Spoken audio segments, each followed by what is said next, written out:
Assalamualaikum. Kali ini kita akan membahas tentang profitabilitas dan hubungannya dengan arus kas. Ada beberapa catatan dan asumsi yang saya buat dalam menjelaskan video ini. Pertama, tentunya saya berharap bahwa Anda sekarang sudah paham laporan keuangan, neraca, laba rugi, dan laporan arus kas. Jika Anda belum paham, Anda bisa menonton di video saya yang lain. Kemudian, rasio keuangan, terutama likuiditas, juga sudah dipahami. Juga tersedia video tentang rasio likuiditas. Baik, kita lihat bahwa memperoleh laba dan mengelola arus kas adalah dua kemampuan utama dalam bisnis. Kita lihat apakah ukuran keberhasilan seorang direktur. Secara kuantitatif kita lihat dari earning per share, net income, operating income, dan seterusnya adalah berbagai macam ukuran laba, baik secara mutlak maupun relatif. Intinya adalah sampai dengan saat ini, keberhasilan memperoleh laba masih merupakan ukuran keberhasilan seorang direktur. Akan tetapi, memperoleh laba saja tidak cukup.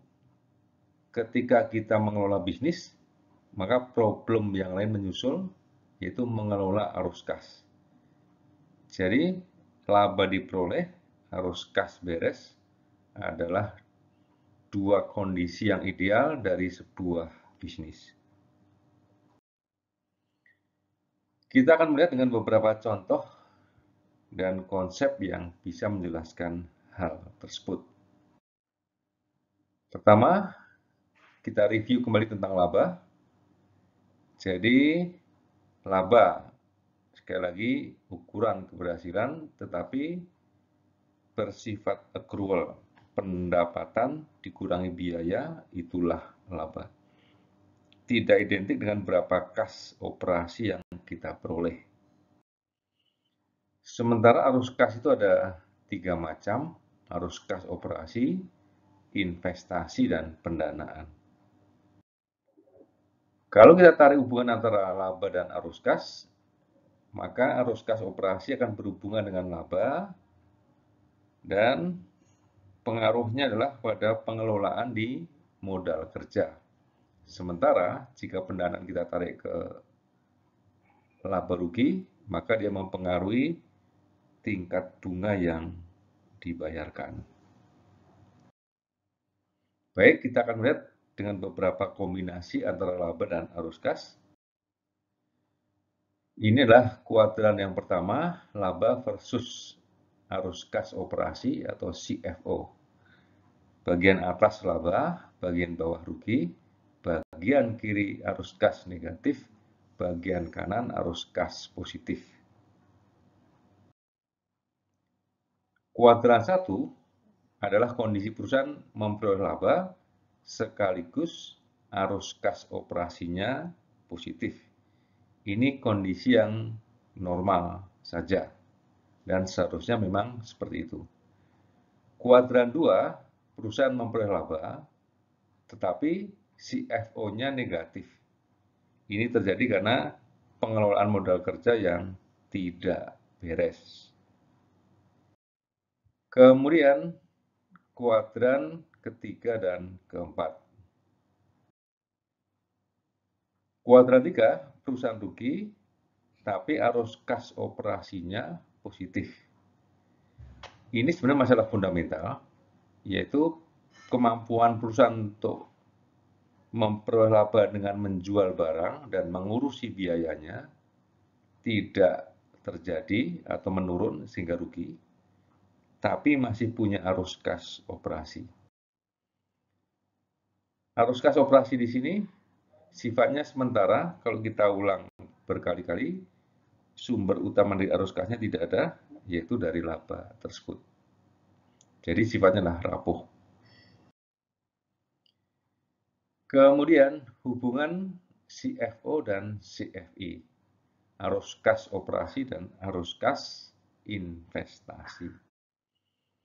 Sama seperti tadi, ada 4 kuadran, 1 sampai dengan 4. Kuadran pertama, arus kas operasi positif, arus kas investasi positif.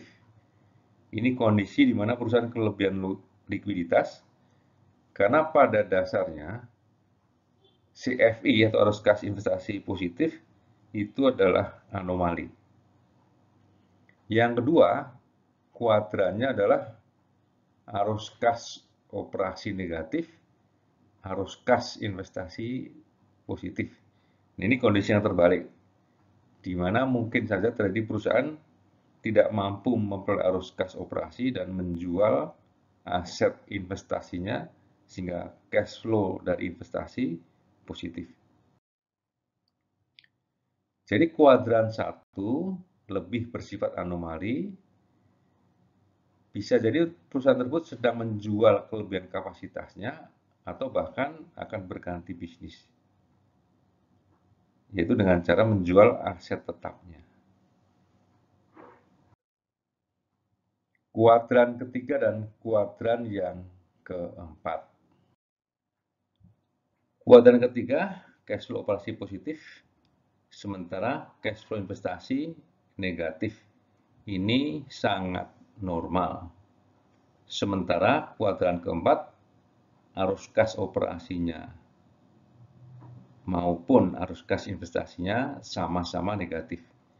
Ini terjadi misalnya pada perusahaan startup atau yang baru berdiri, atau malah perusahaan yang sedang mengalami kemunduran atau kerusakan, sehingga baik arus kas operasi maupun investasi keduanya negatif. Jadi kita punya dua kuadran, laba versus arus kas operasi. Yang kedua, cash flow investasi versus cash flow operasi.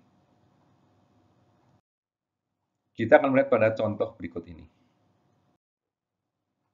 Baik, ini adalah peragaan dari Excel. Saya akan menjelaskan secara bertahap. Pertama, kita punya dua buah neraca. Neraca awal 2020, neraca akhir 2021. Nantinya saya akan memberikan beberapa contoh peristiwa yang mempengaruhi laba maupun arus kas.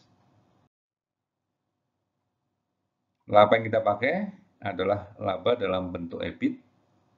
Kita mulai dengan kondisi awal, EBIT-nya positif, sehingga bisa dikatakan masih normal. Arus kas operasi positif, arus kas investasi negatif. Jadi kita mulai dengan kondisi yang normal, baik di kuadran cash flow operasi dan EBIT maupun cash flow operasi dan investasi.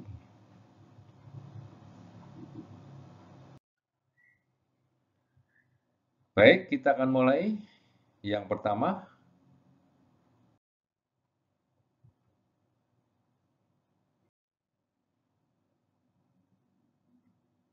beberapa contoh peristiwa akan kita berikan contohnya di sini.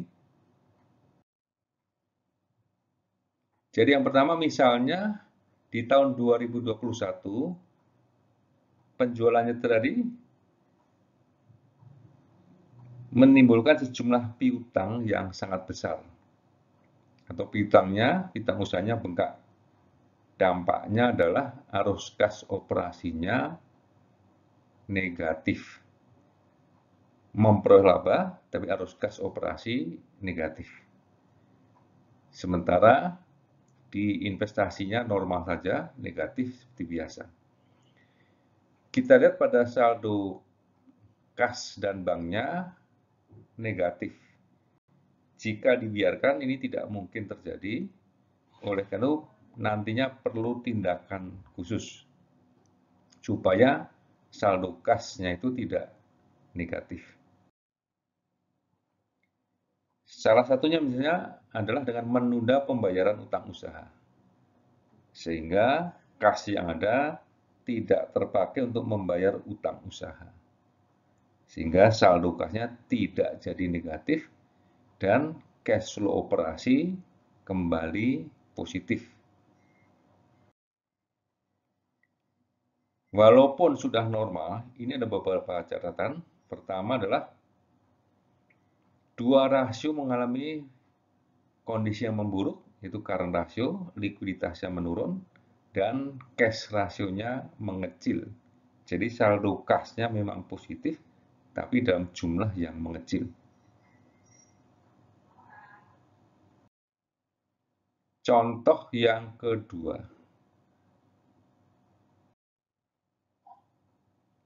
Kita mulai dalam kondisi yang normal lagi. Kemudian misalnya perusahaan mengalami kerugian, ya, penjualannya turun, biaya lainnya tetap, sehingga labanya negatif. Ya, labanya negatif, arus kas operasi masih positif. Jadi yang tidak normal adalah labanya. Jadi masalah perusahaan adalah masalah di laba. Jadi mengalami kerugian, tapi arus kas operasi masih positif. Tapi misalnya, ketika perusahaan harus membayar utang usaha, maka saldo kasnya bisa negatif kalau tanpa tambahan dana darurat. Ya, jadi oleh karena itu perlu tindakan segera. Jadi keduanya merah, kuadran arus kas operasi dan EBIT, serta arus kas operasi dan arus kas investasi.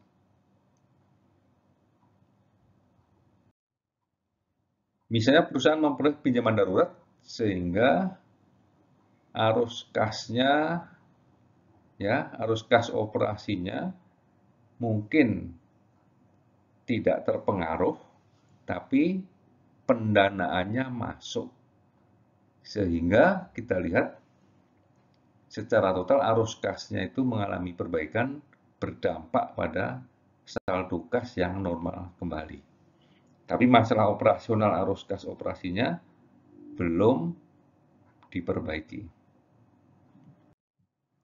Kemudian langkah berikutnya, misalnya perusahaan menagih piutang usaha sehingga arus kas operasinya membaik, sudah positif, ya, arus kas operasinya sudah positif, jadi sudah masuk kuning, tadi merah, dan kuadran yang di bawah sudah hijau.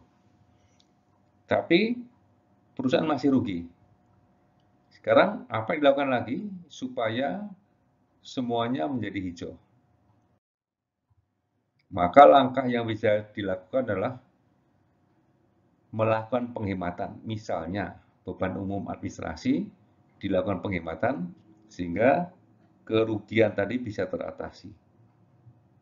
Laba sudah muncul kembali. Jadi kondisi sudah normal kembali, perusahaan memperoleh laba, arus kas operasi positif, laba diperoleh, modal kerjanya sudah beres kembali. Cash flow investasi negatif, ekspansi berjalan kembali. Baik, jadi dua hal itu sangat penting, arus kas operasi terhadap laba, arus kas operasi terhadap investasi. Setiap peristiwa akan kita lihat berdampak pada arus kas yang mana, atau berdampak pada laba atau tidak. Sehingga semakin kita paham atas peristiwa itu, akan semakin mudah mengetahui sensitivitas dari perubahan situasi terhadap laba rugi maupun arus kas perusahaan. Sebagai catatan akhir, kita kembali pada ukuran keberhasilan seorang direktur, yaitu memperoleh laba dan arus kas. Menjalankan bisnis tidak cukup dengan memperoleh laba, tapi manajemen kasnya juga harus handal. Memperoleh laba maupun mengelola arus kas merupakan kompetensi dasar dalam bisnis. Oleh karena itu, perlu kita kembangkan. Baik, sampai di sini. Wassalamualaikum warahmatullahi wabarakatuh.